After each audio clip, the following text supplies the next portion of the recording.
وسهلا بكل الذين ينضموا للاستماع إلى راديو بلدي أول راديو عربي أمريكي ويعنى بقضايا العرب في المهجر.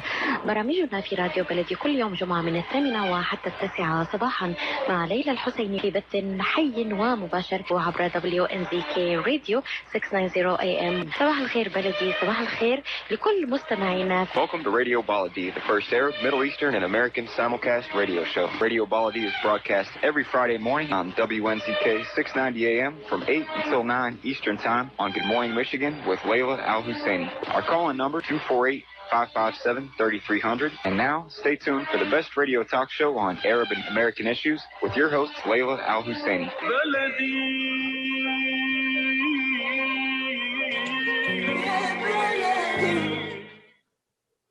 And good morning, everybody. This is Ray Hanania on the Ray Hanania Show. It is Friday, November 13, 2020.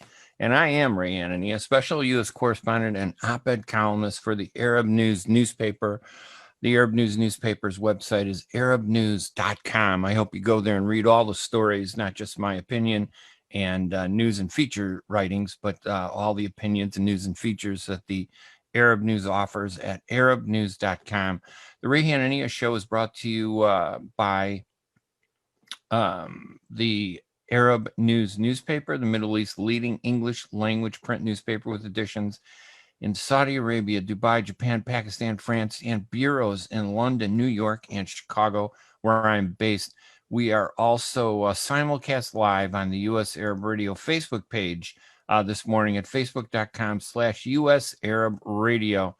The U.S. Arab Radio Network was launched in 2005 by journalist and radio network founder Layla Al-Husseini in an effort to energize the Arab American voice in the United States.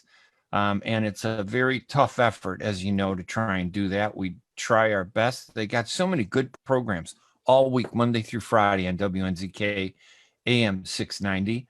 And I think it's phenomenal. I'm really proud to be on this radio station doing this show the second Friday of every week. We just finished a weekly program sponsored by the Arab News newspaper every Wednesday morning. And that was a lot of fun to focus on the election.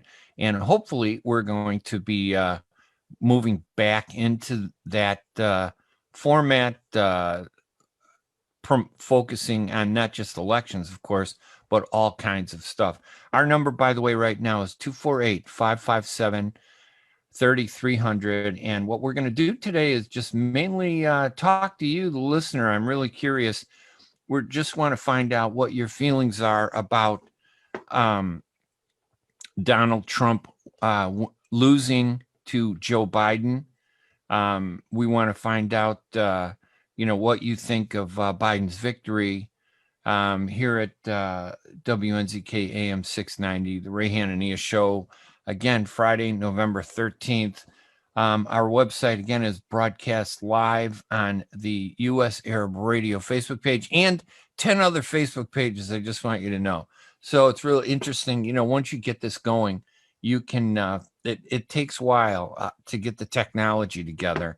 And of course, I am broadcasting from my studio in Chicago, live connected to WNZK in Detroit. And we've posted the video live on a dozen Facebook pages, including the main one, the U.S. Arab Radio Facebook page. You can also get a number, you can watch this and might be watching it on other Facebook pages that I have. We tweeted it out and we put it on LinkedIn. It's all over the place. And of course, we are recording now. Got to get that recording going. Our number is 248-557-3300. How do you feel about the elections? It's taken forever with all these mail-in ballots. Donald Trump, the president, is in denial. I wonder, does that make him an Arab to be in denial? But he is in denial, and I think this election has brought an end to his administration. He just doesn't want to admit it. And it's kind of sad because it's kind of I don't know, it's typical of his problem. He was always his own worst enemy. He had so many great issues he could have promoted. He could have done so much in the Middle East, which he didn't do. All these peace accords could have been achieved on the basis of fairness and justice. Instead, what he did bring in were these really kind of biased, one-sided pro-Israel activists like his son-in-law, Jared Kushner, who I met. He's a nice guy, but his policies were, he really didn't care about Arabs, because every time I tried to interview him, he would refuse. But every time I was at a press conference, he was surrounded by Israeli journalists, and he would take their questions and he would talk to them. I had to force myself to get him to answer a question, and only because maybe it was embarrassing to him that he had said, "Why aren't there any Palestinians in Bahrain?" I was there. And I said, "Hey, I'm Palestinian and I'm trying to ask a question and you won't even take a question from me." And he knew I was Arab. You could, there were only a handful of reporters at the press conference. So I think out of embarrassment, he said, "Okay, yeah, we'll take your questions." And I asked him, about this Peace to Prosperity conference, and said, that he should talk to the Arab people and let them know if he was concerned about Arab Americans or the Arab world. And obviously he wasn't. And, every attempt to get an interview with him, he rejected. So, what are you going to do? C'est la vie. You were in, you're out now. President Trump, reality's going to set in. He could have done so many good things because, the Arabs, we've taken sides. We support, I'd say 70% of us, according to polls, these are the polls that have been out, 70% of the Arabs support, maybe about 66 supported Joe Biden, and about 33% supported Donald Trump. Now, Trump's the Republican, Biden's the Democrat. Technically, Arabs are very conservative. We're Republican in, national, when it comes to national issues, but very Democratic when it comes to local issues. And, these party labels, people think, "Oh, you're a Republican or you're a Democrat." It doesn't mean anything. It really doesn't mean anything, because on the local level, especially, it doesn't mean anything. You could be a Republican and a Democrat, but locally, the parties don't have the kind of differences. They're all on specific issues. On the national level, yeah, it does make a bigger difference. It has a big widespread policy change across the country, as we saw when Donald Trump was elected president. And he did change many of the policies. But, but the irony is that the Arabs have been abused by both parties. We pretend now, because we're angry at Trump because of the Muslim ban, which was technically not really a Muslim ban. He targeted 6 Muslim countries out of 50, and he prohibited all citizens of those predominantly Muslim 6 countries from entering the United States, because those 6 countries were racked with violence. There were security issues. I mean, Syria, you have no idea who's coming from Syria, unfortunately, because of all the violence there. What he should have done, of course, was work to help the people of Syria, but he didn't do that. He did nothing when it came to Syria. But the truth is that, you have no idea who's coming in from Syria, good, bad, whatever. So you have to tighten the entry for people from countries like Syria. Iran, I'm not letting anybody in from Iran to come into the United States. Are you kidding me? That country, the government there, the regime, they're crazy. They're nuts. The mullahs that are running that country are crazy. And I know that the Iranian expatriates who are here in the United States and in Europe and in the West are really rallying to build up support to continue the sanctions on Iran. So when we talk about this Muslim ban, it was politicized, because most politicians know that Arabs vote out of emotion, not logic in most cases. So when they say a Muslim ban, we get upset and they think, oh, Muslims are going to, rally around the Democrats. After forgetting that the Democrats tubed us. How many times? How many times did they pull the rug out from under us? How many times did they say, oh, yeah, they support the 2-state solution and did absolutely nothing? You think Barack Obama was a savior for the Arab American community just because his middle name was Hussein, Barack Hussein Obama. He spoke a few happy talk words. He said the things we wanted to hear, but did nothing for us in 8 years. Barack Obama did nothing for the Arab people, except for a few of his friends. And that was it. So we're supposed to be happy with the Democrats and say, oh, look what the Democrats did. Bill Clinton, I will give him credit. In the beginning, he really tried to bring peace to Palestine and Israel. And that was only because of Yitzhak Rabin, who a lot of Arabs still don't like because he was tough. But, Yasser Arafat was tough also. They accused Arafat of violence and terrorism, just like we accuse Rabin of violence and terrorism. So you can't be a hypocrite, okay? If we're going to talk about things, let's be honest. So we both did things to each other. And what is peace? Peace isn't between people that are friends. Peace is achieved by bringing two people together who are enemies.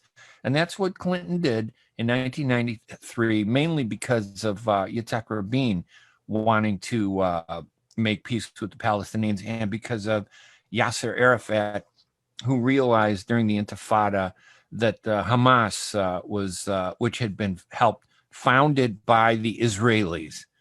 That's the thing, Arabs, we just are in denial too. We close our eyes to the truth, just like President Trump. We're no different. We close our eyes to the truth, and we don't want to acknowledge the fact that it was Ariel Sharon who helped create Hamas in the 1970s by giving them funding. The strategy, him and Yitzhak Shamir, the prime minister, the former terrorist with the Stern Gang, and Ariel Sharon, a disciple of Menachem Begin, the terrorist with the Irgun, Tzvi Lumi, and they wanted to create a religious counter movement to Arafat in the 70s in the Gaza Strip. So they gave money to Sheikh Yassin at the time to allow him to build a network of religious institutions. They're the ones who helped build up Sheikh Yassin's network, the village system it was called, in the Gaza, and they were going to spread it out all over the West Bank too. But what happened, and as we know, the Intifada broke out at the end of 1989, 1990, right around then, and I don't have the exact date. I'm sorry. Too many events in our history that are just like a blur sometimes. But the Intifada broke out, and Hamas, which was the militant arm of the village system run by Sheikh Yassin, that Ariel Sharon had funded, believing that it would be the rival to Yasser Arafat, ended up taking up arms against Israel. And they're the ones, you want to blame somebody for Hamas, blame the Israelis, because out of their sneaky, efforts to create things, they funded this whole movement. And today we have Hamas. Really, Hamas should thank Ariel Sharon, the late former terrorist himself, who murdered I don't know how many Palestinians in that one village along the Jordanian border in 1956, I think. And there were just so many incidents like that that have been ignored by the media and ignored by the Democrats. So, we go back, there's some Democrats, but Clinton in 1993, he brought Yasser Arafat and Yitzhak Rabin together to sign the peace accords, and they did sign it. But who was it that broke that peace accord? It wasn't the Palestinians. We were committed to it, and we went into it with compromise on our minds, but it was the Israelis who destroyed it. It was the Israelis who pulled the rug out from it. It was the Israelis, a follower of Benjamin Netanyahu and Ariel Sharon, Yigal Amir, who murdered Yitzhak Rabin in 1995 in November, right about this time, 25 years ago, I guess. Wow, that's hard to believe. 25 years ago, and destroyed the peace process. And Ariel Sharon and Ehud Barak, the left and the right, were fighting in politics. And eventually Sharon and Netanyahu took over the government, and they've had a stranglehold on government in Israel. And the Democrats have fueled, funded, supported that right-wing rise in Israel. They did that. The Democrats did it. Even under Clinton, toward the end there, he was against Yasser Arafat and he was fighting against them, but he is the one who, at the very end, was so desperate to try and cut a deal. He tried to force a deal on Arafat that Arafat wouldn't accept because it was wrong at that time, just before he left office. And then George Bush came in, and what did Bush do? A Republican. He started a war with Iraq. And, I'm glad we got rid of Saddam Hussein, because Saddam Hussein was a tyrant in Iraq, but he wasn't a threat to the United States. But they used us because, the Arabs, we have terrible media, we have terrible communications. So Bush attacked and destroyed Iraq, and in the process killed how many thousands of innocent civilians in Iraq.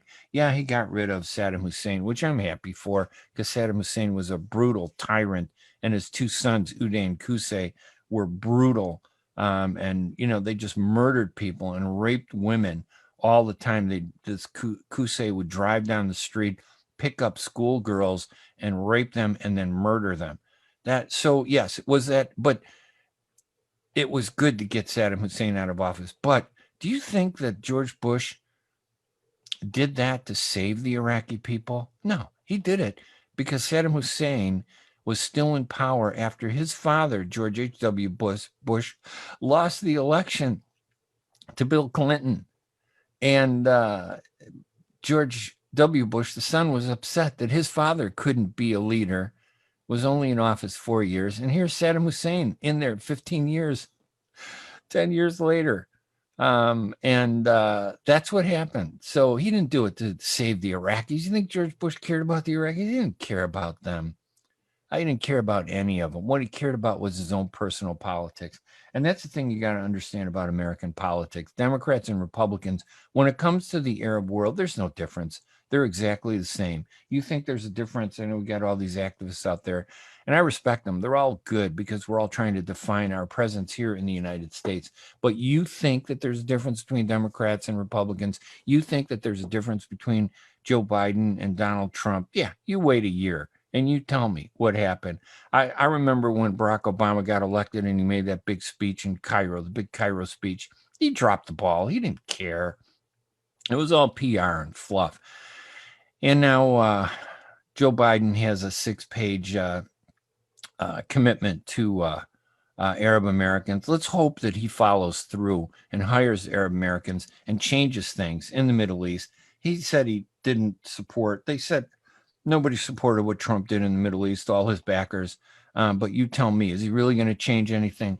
I don't know. Our number is 248-557-3300. 248-557-3300. And and Tony Khatib, I just want to, because we're on Facebook, so we will take comments and questions. So in credit, thank you, Tony Khatib, for posting a statement. I don't agree with you. It says that in Israel there's freedom and democracy, and they also reject the human rights opposite of stupid, he says, Arab countries. You're wrong, Tony. There's no freedom and democracy in Israel. If you're Christian or Muslim, you're treated as a second-class citizen. It's an apartheid system, and they have different IDs for Israelis and how many million Christians and Muslims that are living under an brutal occupation. So that is not, democracy. And yeah, Israel has a right to defend itself, and so do the Palestinians. So go ahead. You can post your comments.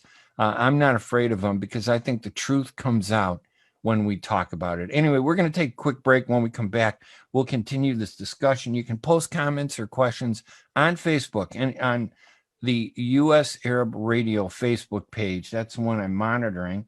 And we do have a lot of people that are watching us. And I want to say hello to Khalil Hashem. You were absolutely right about the two different parties versus Arabs in the Middle East. However, there was no need for the Muslim ban. That's true. You're absolutely right, Khalil. We already have policies and procedures for vetting visitors to the U.S. The Muslim ban was symbolically an anti-Muslim measure. I disagree only because, and I don't think it really was a Muslim ban. I think it was a ban against 6 countries out of 50, because 44 Muslim countries, their people do come into the United States without any hassles. So if you're Muslim, you can come into the United States.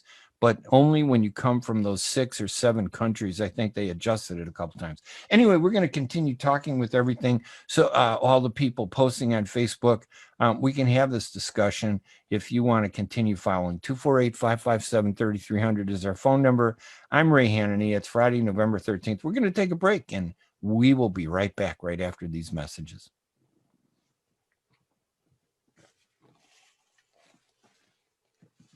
Read the Arab News newspaper for the latest on the U.S. elections, the battle for president, and breaking news and unique stories on Arabs in America and the world, online at arabnews.com. The Arab News newspaper is the leading English language newspaper in the Arab world, with editions in France, Pakistan, Japan, Dubai, the Kingdom of Saudi Arabia, and bureaus in London, New York, and Chicago. Join the more than 5 million people who follow the Arab News on Facebook, online at arabnews.com. Are you going to start a restaurant or grocery store soon? Do you need floor plans and designs? Call Naji Abood at 734-744-9796. Do you want to buy kitchen and restaurant equipment at discount prices? Call Naji Abood now, 734-744-9796. New Concept Products and Design, the trademark of kitchen equipment. 5% discount on all purchases of $75,000 or more. New Concept Products and Design, new location, 31185 Schoolcraft in Livonia. Learn more at www.newconceptproducts.com. Call Naji Abood, 734-744-9796. Kashat's Mediterranean Market and Shish Kebab offers a great array of your favorite Mediterranean meals. Meals range from lamb specialties, shawarma sandwiches, seafood dinners, and they offer special big trays of your favorite food, plus much more. Kashat's Mediterranean Market and Shish Kebab address is 32839 Northwestern Highway in Farmington Hills. Their phone number is 248-538-9552. That number again is 248-538-9552, and the supermarket is open from 8 a.m. to 9 p.m. Kashat's Mediterranean Market and Shish Kebab will definitely leave you satisfied.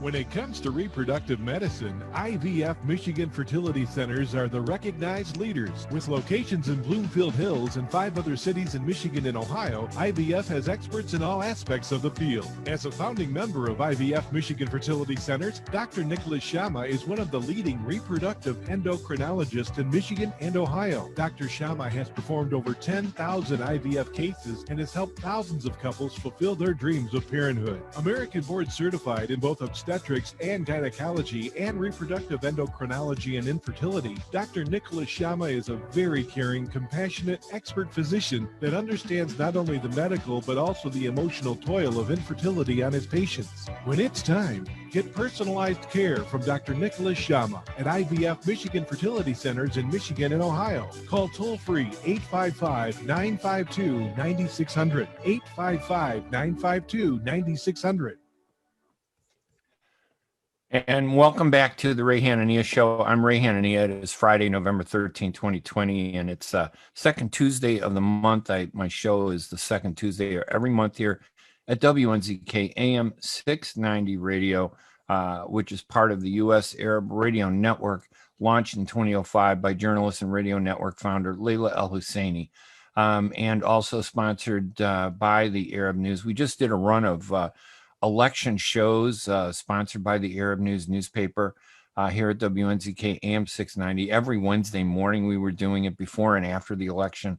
And hopefully we're going to get that back up so we can focus on other news stories, not just elections, now that we're moving forward. But that's the topic this morning. If you want to call in at 248-557-3300, or you want to post the question on Facebook at the U.S. Arab Radio Facebook page.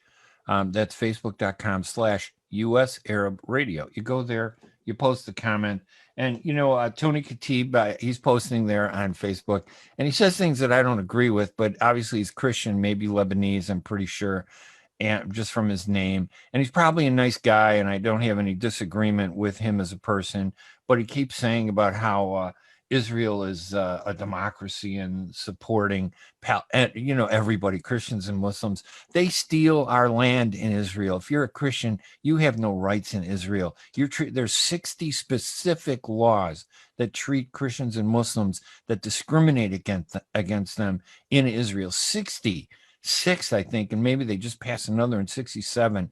So they pander to us. And then there's millions that are under occupation because they're Christian and Muslim. And I understand the Lebanese and the Palestinians don't get along. The right-wing Lebanese, the conservative group in Lebanon, they don't get along with the Palestinians because of the refugee problem that was pushed on Lebanon by Israel in 1947 and 1948. But the truth is that we're fighting for equal rights. If we're equal, then why don't they create one state? And why they call it a Jewish state, but why don't they give the same exact rights to Christians and Muslims in Israel? They don't do that.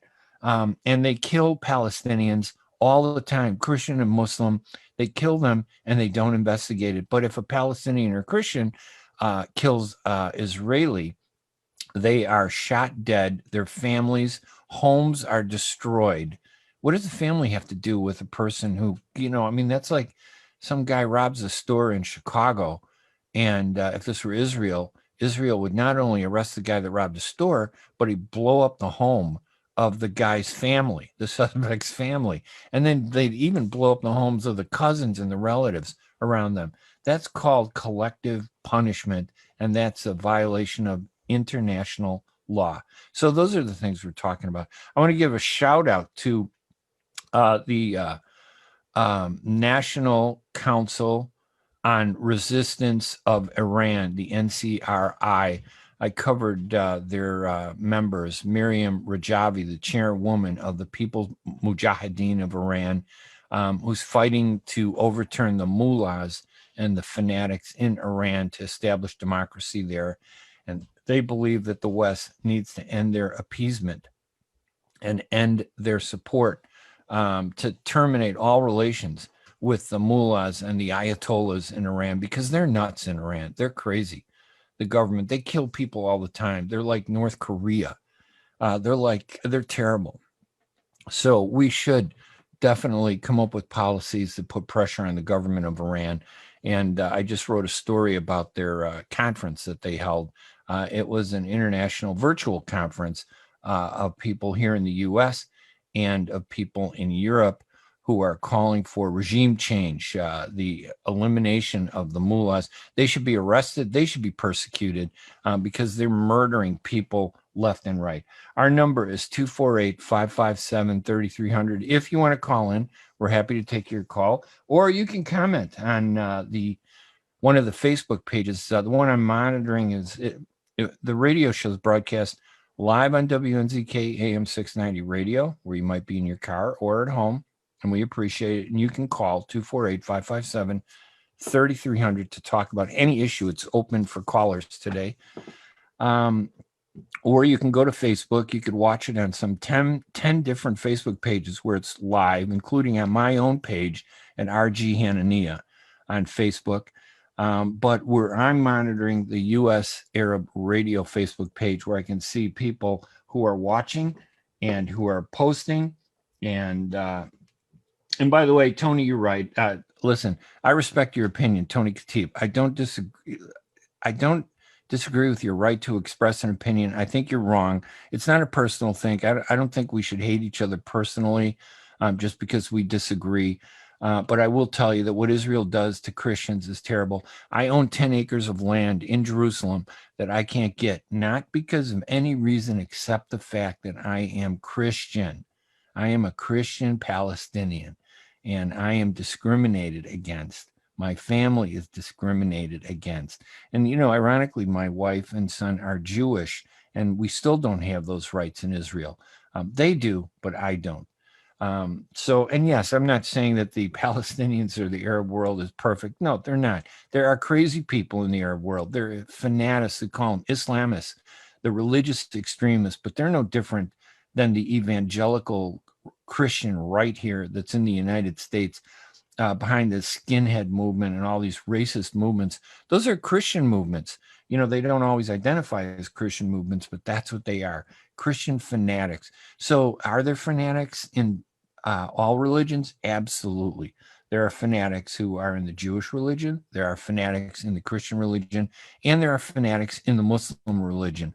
And what we need to do is get the moderates to stand up together and stop distinguishing between Christian, Muslim, and Jew, and work together as moderates to bring about a moderate agenda. Personally, I don't think, just going back to the election, that anything's going to change. We're going to get happy talk.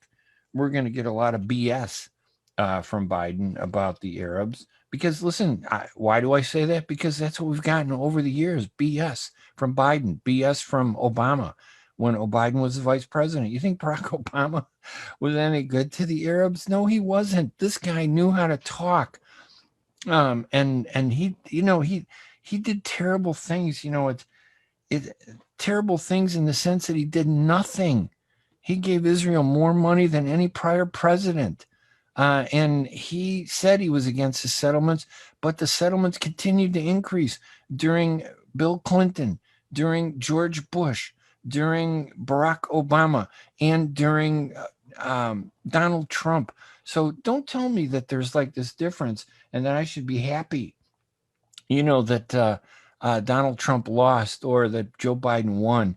It doesn't matter to me as an Arab American. Now, as an American, there's some policies that I like that Joe Biden supports. I am an American, and all of us Arab Americans, we are American Arab, Muslim, Christian, and some Jewish Arabs. Hanania, by the way, is a Jewish name.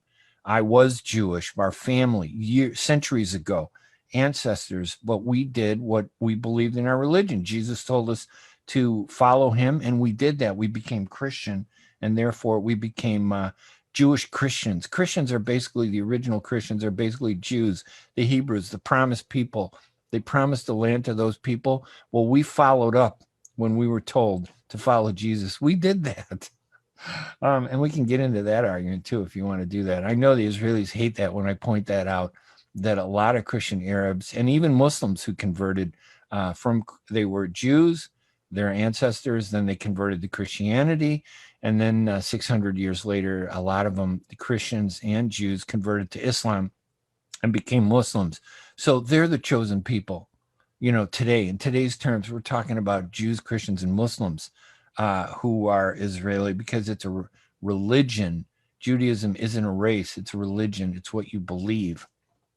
And a lot of Jews became Christians, and then a lot of Jews and Christians became Muslims. So there is that factor out there. And I have this tie, and I believe that Israel, the land, the Holy Land, belongs to my people.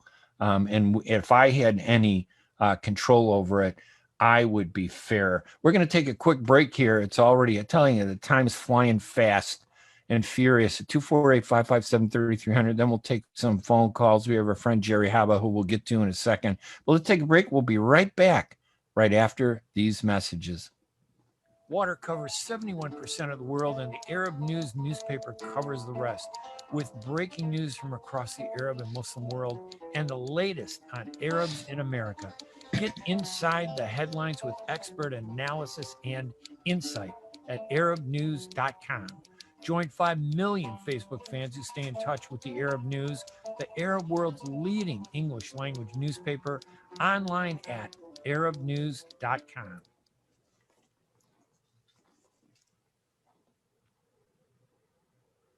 Ziyad brand. Quality products from our family to yours. Ziyad Brothers Importing offers the finest quality products, including brands like Sultan, Kraft, Nestle, Hook, Rico Picon, Donna, and many more. Ask your retailer to carry these fine products because you deserve the very best. For more information, visit our website at www.ziyad.com. That's www.ziyad.com. Ziyad, quality products from our family to yours. Life is a nonprofit charity that's provided humanitarian aid and development to people and communities for over 25 years, regardless of race, color, religion, or cultural background. When disaster occurs here or around the world, Life for Relief and Development rushes in to provide food, medical aid, and shelter to those in need. Please help improve these efforts. Make your tax-deductible donation to Life now at lifeusa.org or call 248-424-7493.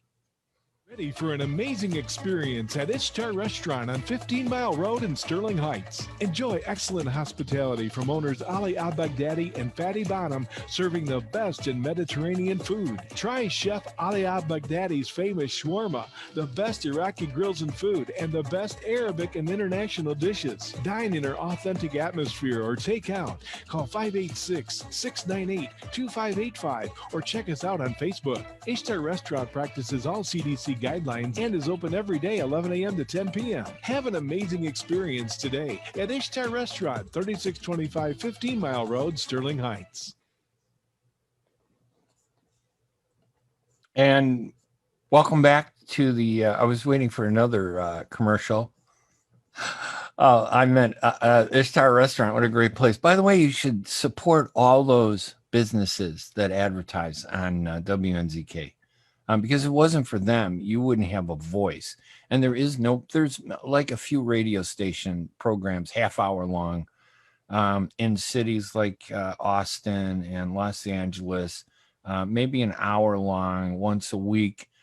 But this is the only station that's broadcast and focuses on Arab American issues, WNZK AM 690, Monday through Friday.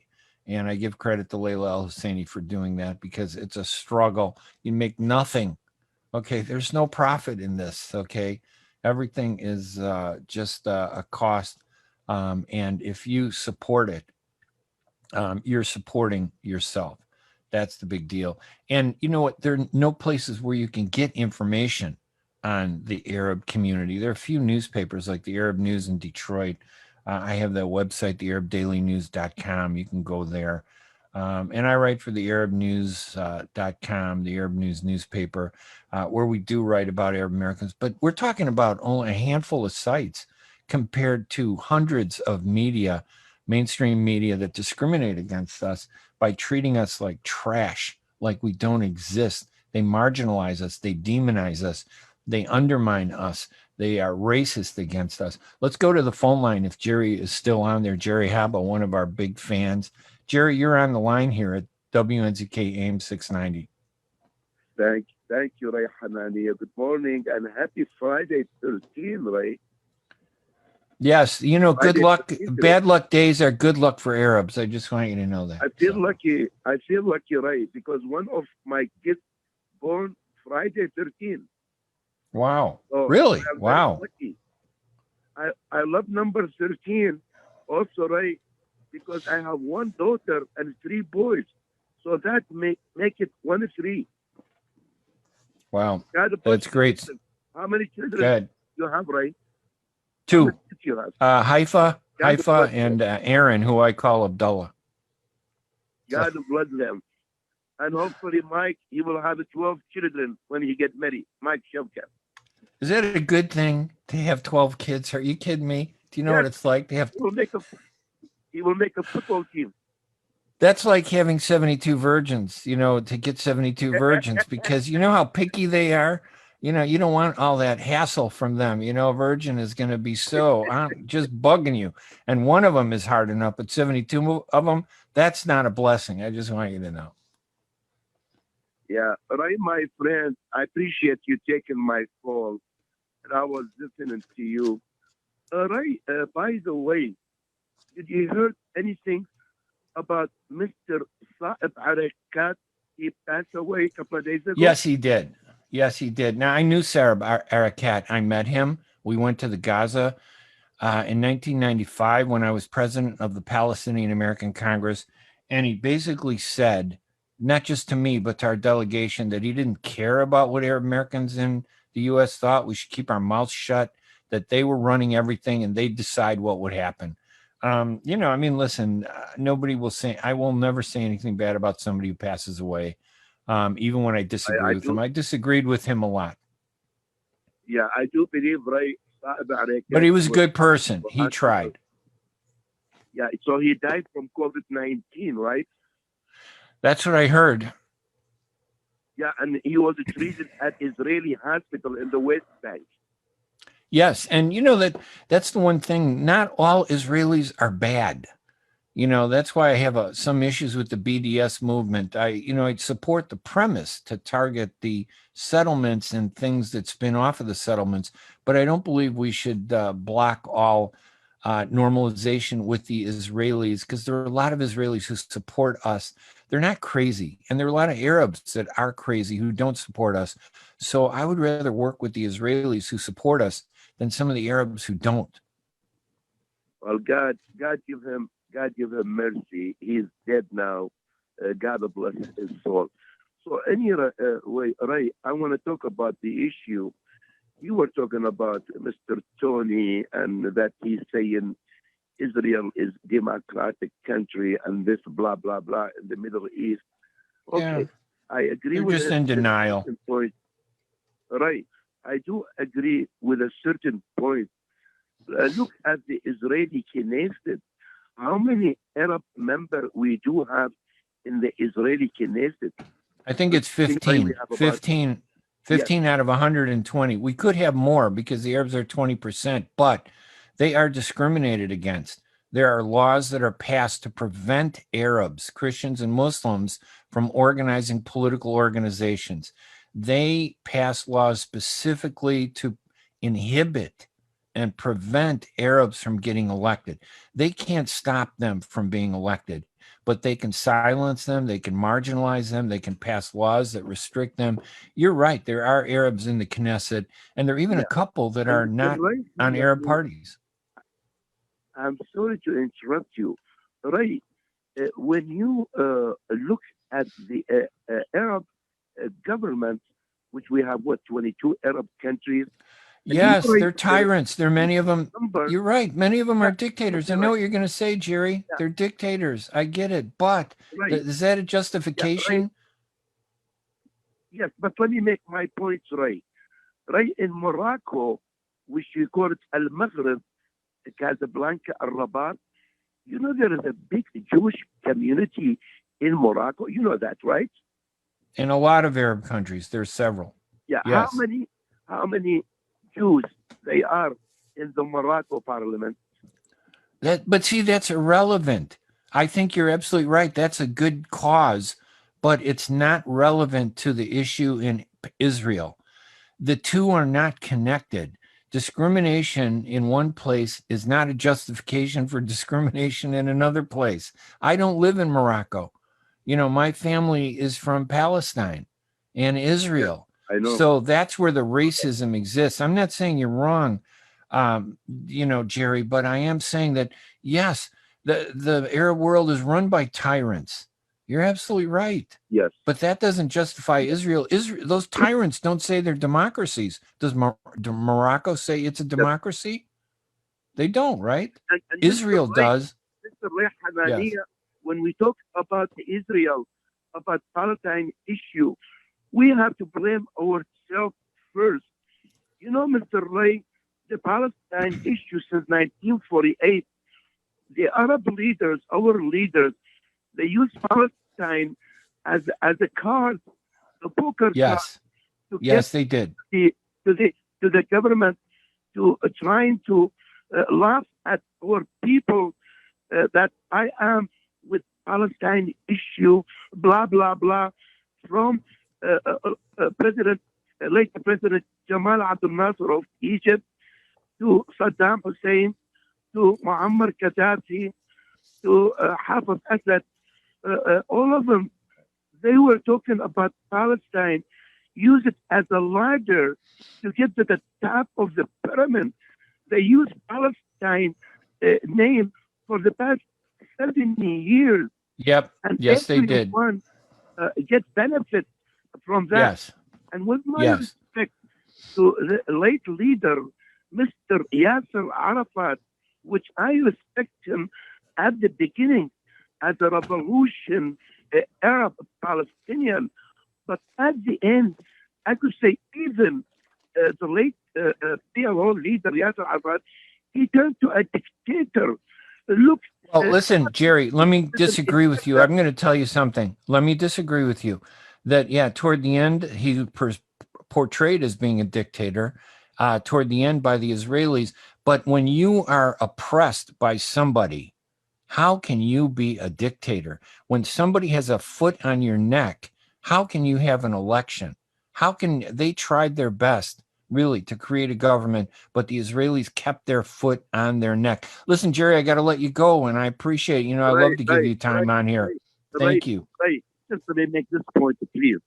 You remember Real quick. Arafat, his wife, Suha Tawil, he makes a living in a luxury apartment in Paris, France. When she deserves it. She deserves it. Yes. So, Ray, thank you for taking my call. You're welcome, buddy. You are welcome, Jerry. I appreciate it. Thank you. Ray Hanania here at WNZK AM 690. Our phone line is 248-557-3300. All these rumors about Suha Arafat, the wife, the widow of the late Yasser Arafat. They make a big deal about how she, supposedly has billions of dollars in bank accounts. Does she live in luxury? Yes, she does. She deserves it. She was the wife of the first president of the Palestinian people. We should treat her with respect. But all this idea, I'm going to tell you what, if Arafat had money in a bank account, the United States and Israel would have grabbed it. So he had to hide it, and I support it, because until we're free, nothing will come out. But they want to demonize him because they want to demonize Palestine. And I'm not saying Jerry is, but others do. 248-557-3300 is our number. Give us a buzz. We're happy to take your call, or on Facebook if you got a question. And like I said, I appreciate Tony Khatib. I don't agree with him on his posts at U.S. Arab Radio. I disagree with a lot of things, but he does make some points. Yes, there is discrimination against Christians in the Muslim world, but it's a small group of Muslims who are discriminating, just like there's discrimination in the Christian world against Muslims. You come here in the United States, who do you think is discriminated against the most? Muslims are discriminated against, and poor Americans, very uneducated because they don't understand the facts. But I believe that's our fault as Arabs, that we don't tell our story. We don't educate. So they think all Arabs are Muslims, when in fact the majority of Arabs in the United States who are discriminated against are Christian Arabs. And we don't have a Christian Arab organization to defend us the way Muslims do. I know people criticize CARE, the Council on American Islamic Relations. I don't. I think CARE is a great organization. I think the Council on American Islamic Organizations is a good organization, and they do a lot to stand up for the rights of Muslims and also Christians. And I support them. I may disagree with a few things, but again, I know that some Arabs want 100%. They get upset when you criticize 1%.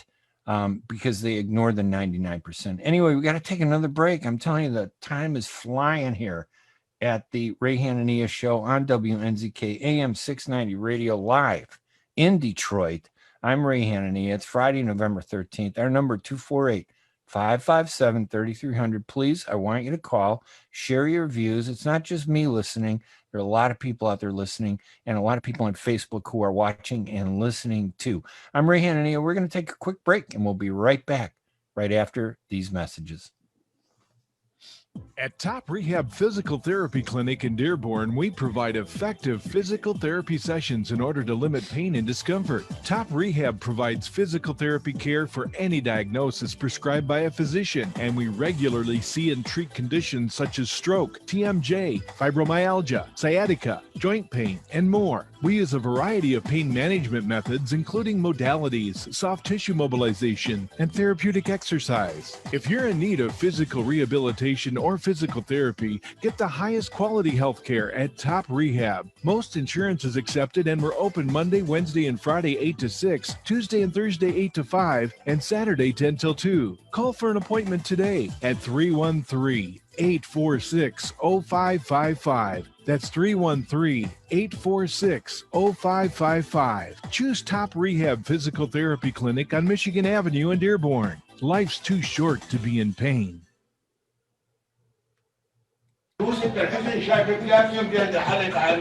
إلي ساعة عم بستناك مشان نروح نتغدى بالشام. الشام؟ إيه بالشام ومو بالشام. شلون صارت هي؟ بدل ما نروح نتغدى بالشام. إيه جابوا لنا الأكلات الشامية الطيبة لعنا لهم. وشلون بقى؟ هذا مطعم دماس عم يعمل كل الأكلات الشامية الطيبة هو. طيبة؟ طيبة كتير. شرفوا نتغدى سوا بمطعم دماس.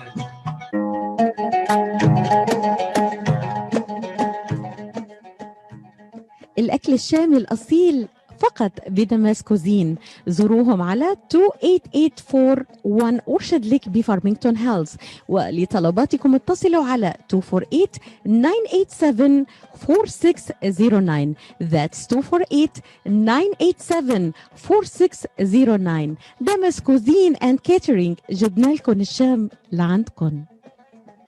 When you're looking for the best in optical care, Dr. Imad Nakash is your doctor to see. With years of experience and thousands of successful procedures performed, you can trust your eyes to Dr. Imad Nakash. See Dr. Imad Nakash and his professional staff for your eye care needs. There's 2 locations to serve you. In Hazel Park, call 248-336-3937. 248-336-3937. In Rochester Hills, call 248-299-3937. That's 248-299-3937. And welcome back to the Ray Hanania Show. I am Ray Hanania. My website, by the way, is hanania.com.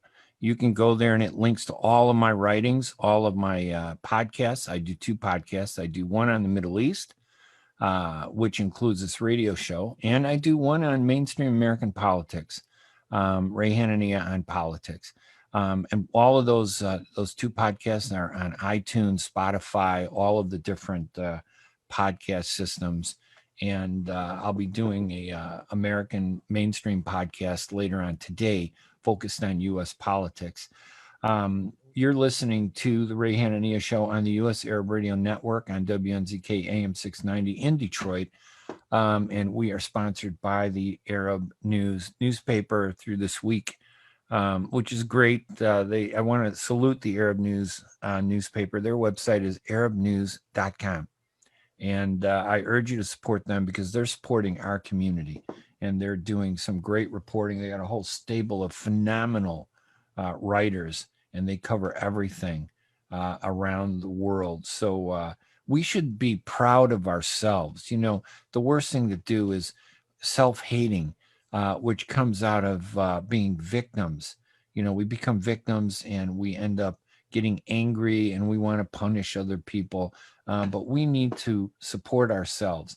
And I don't have to agree with somebody 100%. There are people that I disagree with on some elections, but the bottom line is I do support them. But at the same time, we can disagree and we can have a discussion about disagreeing. We can tolerate disagreement and discussion because that's how education comes. It doesn't come from just presenting one solid, monolithic view of the world, and that's it. That's not it. They're different views. They're different opinions. People's opinions are not news. When I read the news, I give you my opinion on the news. That's not right or wrong. That's just my opinion. And you have your right to your opinion. Opinion is very powerful. And that's what makes the United States so powerful and why our democracy is so strong, despite its flaws. It does have many flaws, but we're more democratic than other countries, certainly more democratic than Israel, which I don't think is very democratic at all. But Israel is more democratic than any of the Arab countries. So we don't do ourselves favors by supporting repression and oppression ourselves.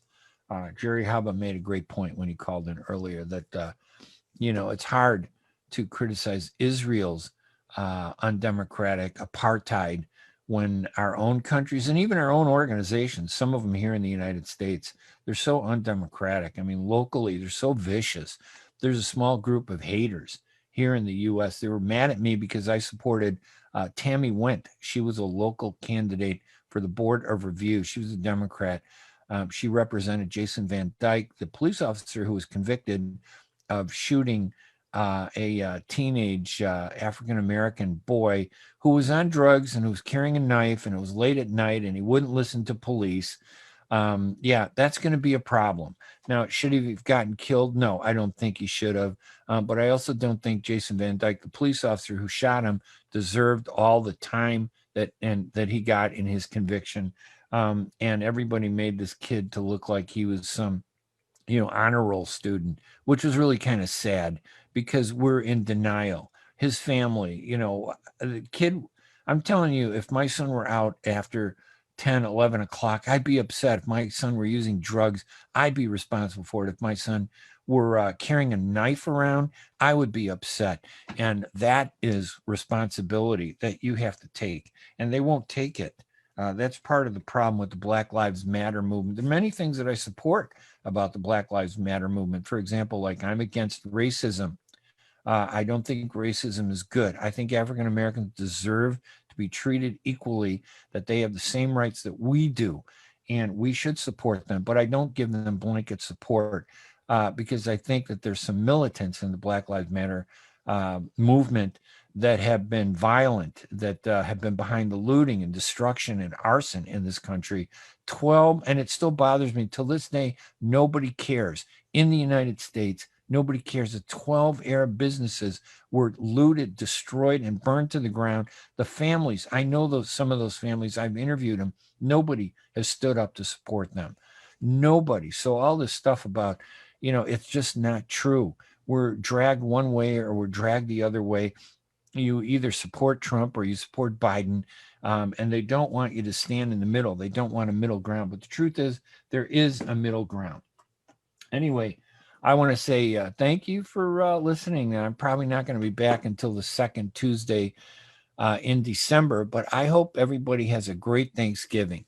Thanksgiving is coming up, and it's an American holiday, and I hope that all the families, despite the coronavirus that is ravaging this country, that you have a great Thanksgiving. Remember, my website is hanania.com, HANANIA.com. You can go there. It's also called thedailyhookah.com. I love that, the Daily Hookah. It's my domain. I love hookahs. So you can get information. I'll be writing about Tammy Went overcoming the fanatics in the Arab community. There's a small group of fanatics in Chicago who were upset because she defeated a guy named Abdul Nasser Rashid, who ran in the Democratic primary, and she defeated him soundly.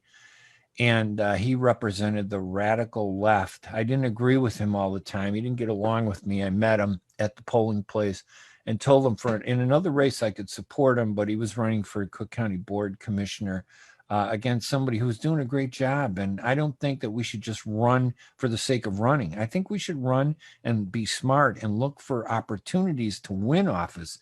I think Arab Americans that run, you run for Congress like Rush Darwish, it's kind of arrogant. What did you do for the community? I mean, not just the Arab community, but the American community in the 3rd District. All that time, what did you do? So Rush used to be friends of mine, but now, I don't know, isn't really a friend, I guess, according to people, the stuff he says about me. So what are you going to do? That's the way we are.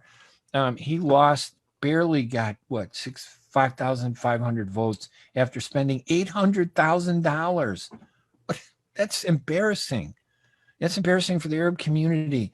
Marie Newman won that election, and I'm proud of Marie Newman. I don't agree with everything that Marie Newman did in that election. And I knew the incumbent, Dan Lipinski, was a good guy, but he made mistakes. He marginalized the Arab community, and he was thrown out of office after serving, I think, 6, 7 terms. I don't even know. I think it was 2005 that he was appointed. But Marie Newman, I have hope for her. I think she's going to do a great job representing the 3rd Congressional District. And I think Rush Darwish's candidacy almost tanked Marie Newman and helped the incumbent. So how does that help us? I think more Arab Americans should run for office, but we should be smart about it, strategic. We should pick the offices and run for those. We do have some elections coming up, but we need to be smart. And you can't just, it was a waste of money. I've never seen a bigger waste of money in my life than that $800,000 spent to get 5,000 votes. Oh my gosh. I've covered politics 45 years. That was the worst campaign, the worst election I'd ever seen in years. I've never seen a worse election campaign. than Rush did when he ran for office. Such a smart guy. I don't understand how he tubed himself with one of the worst candidacies that I've ever seen in 45 years. And it's all I've been doing is covering elections and politics. And I wish he would have listened to me. But you know what? Hey, it's my opinion. He's not going to listen. They'll go out there and demonize me because, I'm not a, disciple. So when you're not a disciple, there are people in the Arab community who are not really leaders. You don't follow them. They attack you. They attack you, but they don't attack the people that are a real threat to us. Anyway, I'm Ray Hanania. Thank you, everybody, for joining me this morning. Thank you, everybody on Facebook. We'll be back on the second Tuesday of next month. Take it easy. Visit my website at hanania.com. Mike Shipka, thank you so much for manning the board. Talk to you later, everybody. Bye-bye.